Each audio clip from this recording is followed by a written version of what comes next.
In our Taking Back Our Schools segment this week, more bad news for America's failing education complex.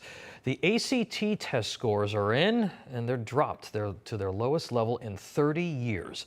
The 2022 average score at 19.8 out of 36. It is the first time the number has fallen below 20 since 1991. More high school students also failed to hit the subject area benchmarks that the ACT sets. Some education experts have blamed this on the pandemic, but the ACT CEO releasing a statement saying, quote, in part, these declines are not simply a byproduct of the pandemic. They are further evidence of long-time systemic failures that were exacerbated by the pandemic. A return to the pre-pandemic status quo would be insufficient and a disservice to students and educators. Joining us now to discuss this and some other wild news in education this week, Senior Fellow at the American Federation for Children and Executive Director at the Educational Freedom Institute, Dr. Corey DeAngelis. Dr. Corey, great to see you. Thanks for being back.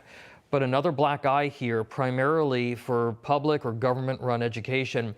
Lockdowns supported by teachers' unions certainly have contributed to the drops in all these test scores that we've been seeing. ACT CEO says that there's a systemic problem. Is there one? And if so, what is it? Look, this is a total disaster, and they're absolutely right, the ACT CEO, that it's the problem with the teachers' unions. They push for policies that don't benefit students. They don't benefit teachers either. If you look since 1970, we've increased per pupil education expenditures by 152% after adjusting for inflation. Have outcomes gotten 152% better? Absolutely not. We have a massive monopoly in K-12 education that has no incentive to spend money wisely. So it goes towards administrative bloat and staffing surges. It doesn't go towards the classroom. And look, all too often right now, you have teachers and employees in the government school system focusing on politics and indoctrination as opposed to education. So these massive drops in ACT scores and the nation's report card scores, 2 to 3 decades of learning loss, it really shouldn't surprise us all that much.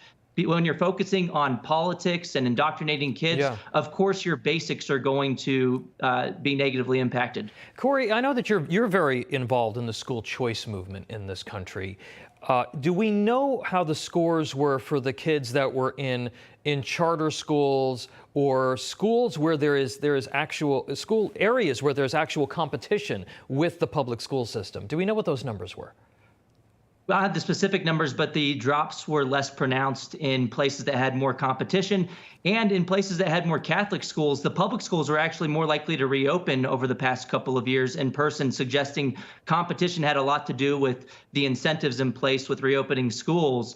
And look, this is the only way to fix the problem that's entrenched in the current school system, is to fund the student directly, give families a choice, just like they did in Arizona. Every single family, regardless of income, can take their kids' education dollars to a private school, a home school, or charter school if their public school is just not cutting it, whether that means they're indoctrinating kids or just not doing well academically. Yeah, you make a good point about the Catholic schools. The Catholic schools in most places in the country opened far earlier. They were in lockdown for a shorter period of time than the public schools. So I want to move on to Vice President Kamala Harris. She was on some late night show, and she said this. When you see our kids, and I truly believe that they are our children, they are the children of our country, of our communities, I mean, our future is really bright if we prioritize them and therefore prioritize the climate crisis and the need to address it. Corey, scores are down, youth drug use is up, suicides among young people is up. She's talking about how they belong to society and climate change. Your reaction?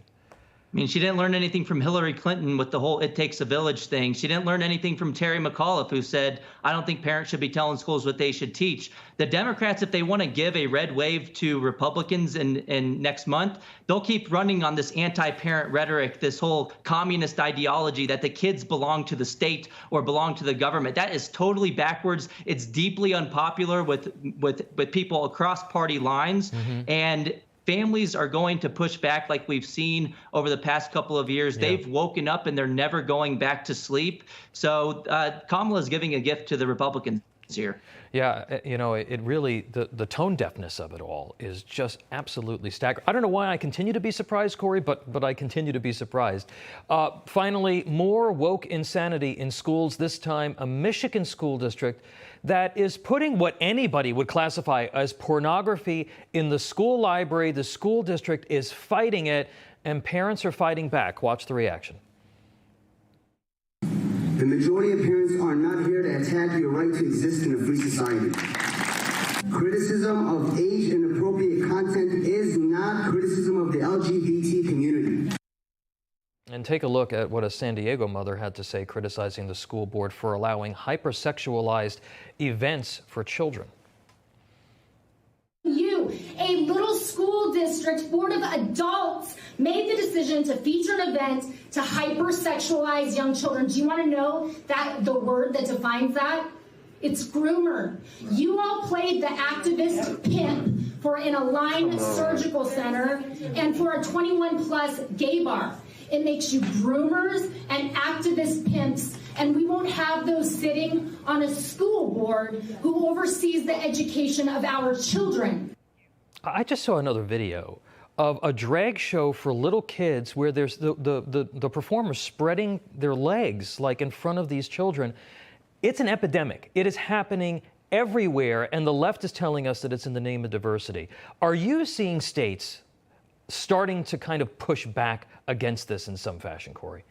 Oh, absolutely. And parents are pushing back. You look at the latest nationwide polling on the question of whether there should be sexual materials in the classroom. It is deeply unpopular. 70 to 80% of Americans overall, and like 96, 98% of Republicans oppose having this kind of content in the classroom, especially for elementary students.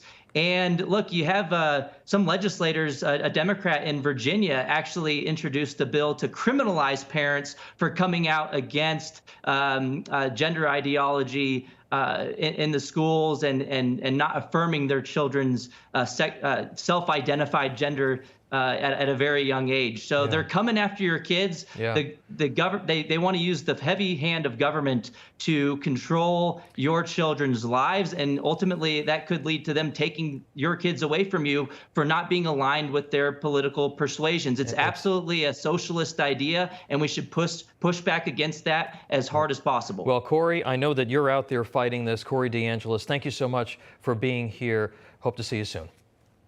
Thank you.